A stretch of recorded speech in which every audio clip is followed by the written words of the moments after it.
Hello, how are you? You are looking the video now, watching the video. Are you fine? I hope you are fine. Oh, I would be so sad if you are not fine. Now, this video is about automations. You see my list of video here. One has the title. This video has 81 views and 3 comments. And so it's an automation. So the title of the video and the description is updated live with the number of views and comments. And also the thumbnail of the video has the title of the video. So as always, the numbers, 81 views and 3 comments. And as it grows in the future, because now it's only 1 year old, 1 day old, so in the future, it will be updated. So how to do it? Several ways. Me, I'm showing you the easy way. I use Paypal Connect. You know, Paypal Connect. It's like Zapier. Do you know Zapier? Or EFTTT. You know that now? You don't know? So what do you know exactly? Those are automation tools. Maybe you know Integromat or Make. It's the same. It's only connecting to YouTube API. So I'm going to show you easily how I chose to do it. There are several ways to do it, but me, I chose to do one workflow for one video. So of course, you could do it for all your videos if you wanted. But here, I just did it for one video, just for fun. For 2 videos, one vertical format, one landscape. But they are the same. So this is a schedule. So it will check on the video every hour or every day or every 30 minutes. It's up to you. Then it gets the video details from the YouTube API. So here, I put the ID of my video. That's the one, always the same for this workflow. And what I do, I get the views that are in the title of this video. And I consider it the old views count. I take it from the title and I only continue the workflow if the views that are in the video are greater than what I got in the title. So it means if the views have increased since the last time I've changed the title of the video. Why I do this condition is to save tax actions because they cost. In Paypal Connect you have a lot of free tasks, but this one, for instance, is not free. So depending on your schedule, let's say you do it 1 time per hour, it's 24 hours a day and 30 days a month.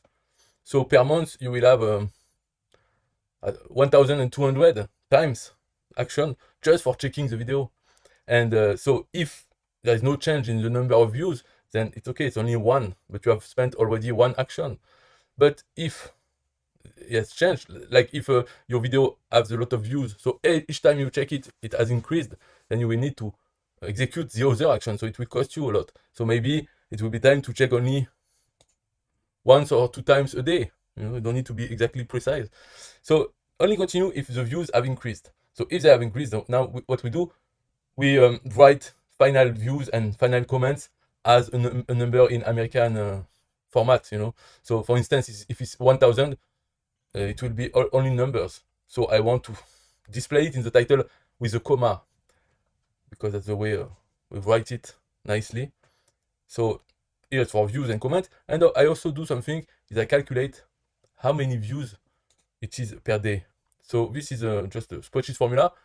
I just want to know the average number of views per day, just in order to write it in the description of the video, just for fun. So with the easy formula, spreadsheet formula, you can calculate the average views per day.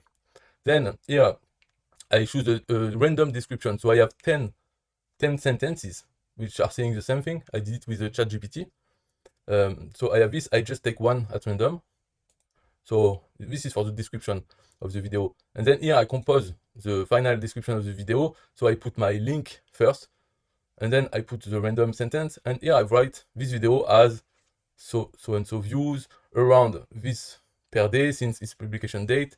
Please share this video. This video has been commented this number of times. Add your own comment for posterity. So this will be the description of the video, but we will update it here. Update the video details.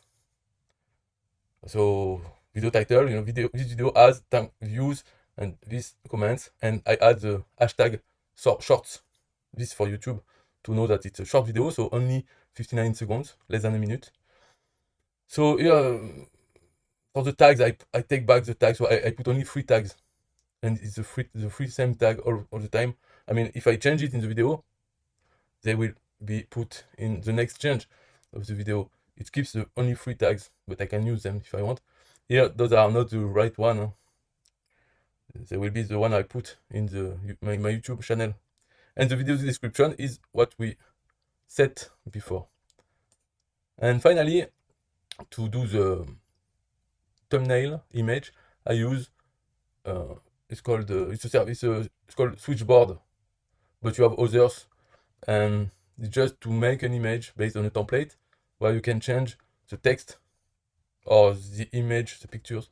So that's what I'm doing here with Switchboard. I made a video already, of several videos, showing how to use this with Pebble. It's easy. And then once I have the image, I just set the thumbnail of the video with this image. That's it. So you see, that's a lot of tasks, not free tasks to do. I mean, a couple of them at least. And it's better not to do them every time. So that's why there is a condition here. And that's the end of this video about changing the title of the video, of the YouTube videos. If it's interesting to you, then fine, you can do it. It will be about the same with any automation tool. I use Pebble Connect because of the lifetime plan and because it just works. So if you want this also, you can ask me for a link to get the lifetime or whatever. So goodbye.